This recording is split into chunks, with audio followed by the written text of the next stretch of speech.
Good morning students. Corona virus की इस जंग में मैं उम्मीद करती हूँ कि आप घर पे रहेंगे, सुरक्षित रहेंगे। अभी सवाल ये है कि लॉकडाउन में पढ़ाई कैसे करें। इसलिए करियर ब्रिज एकेडमी स्कूल ने आप सभी स्टूडेंट के लिए ऑनलाइन स्टडी का अरेंजमेंट किया है। Now start 7th class, subject Hindi. Hindi के सिलेबस में टोटल चैप्टर है 20, व्याकरण में है 25, रचना लेखन, संवाद, पत्र, कहानी, निबंध लेखन, सड़क सुरक्षा, परिवेश सजगता है। यूनिट फर्स्ट में फर्स्ट और सेकंड चैप्टर, व्याकरण में फर्स्ट और सेकंड चैप्टर। व्याकरण में फर्स्ट चैप्टर है आपके शब्द विचार। शब्द किसे कहते हैं?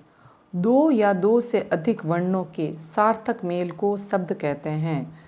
अर्थात जब भी दो या दो से अधिक वर्णों का मेल होगा, उनसे जो ध्वनि उत्पन्न होगी वह शब्द कहलाते हैं।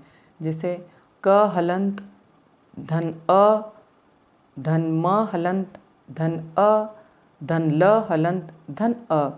तो इन वर्णों से मेल से क्या बना है? इनकी ध्वनि से जो उत्पन्न हुआ है वह हमें शब्द बनाया उससे। जैसे क म ल। शब्दों के भेद। शब्दों के दो भेद होते हैं, सार्थक शब्द और निरर्थक शब्द। सार्थक शब्द, जिन शब्दों का कुछ निश्चित अर्थ होता है वे सार्थक शब्द कहलाते हैं। जैसे नदी, लड़का आदि। यानी जिन शब्दों से कुछ न कुछ उसका अर्थ निकलता है, यानी मीनिंगफुल अर्थ निकलता है, वही सार्थक शब्द कहलाते हैं। जैसे नदी और लड़का, इनका अर्थ निकल रहा है, नदी का भी अर्थ है, लड़के का भी अर्थ है।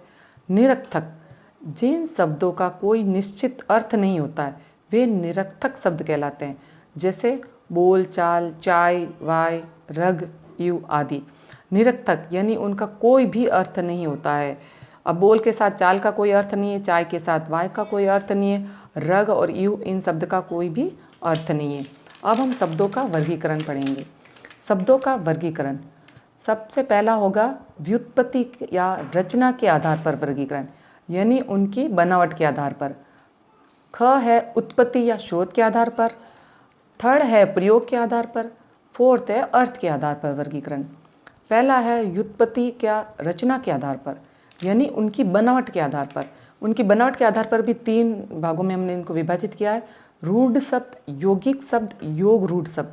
रूढ़ शब्द, जो शब्द किसी अन्य शब्दों के योग से ना बनके तथा खंड कर देने पर वे निरर्थक हो जाते हैं, वे रूढ़ शब्द कहलाते हैं। अर्थात वह शब्द जो किसी के अन्य के योग से मेल से नहीं बनते हैं और अगर हम उनके टुकड़े कर देंगे तो वह निरर्थक हो जाएंगे। ये शब्द किसी व्यक्ति, स्थान, वस्तु के लिए वर्षों से प्रयुक्त होने के कारण किसी विशिष्ट अर्थ में प्रचलित हो गए हैं। मतलब उन्हें कई सालों से उन शब्दों का हम प्रयोग में ला रहे हैं, इसके कारण वह उसी रूप में प्रचलित हो गए हैं। जैसे दूध, दूध, पेड़, रोटी, कान और नाक। अब दूध का नाम लेते ही हमें पता चलता है कि दूध के बारे में बात हो रही है। रोटी का कहते हैं, कान के बारे में बोलते ही हमें इनका अर्थ समझ में आ रहा है।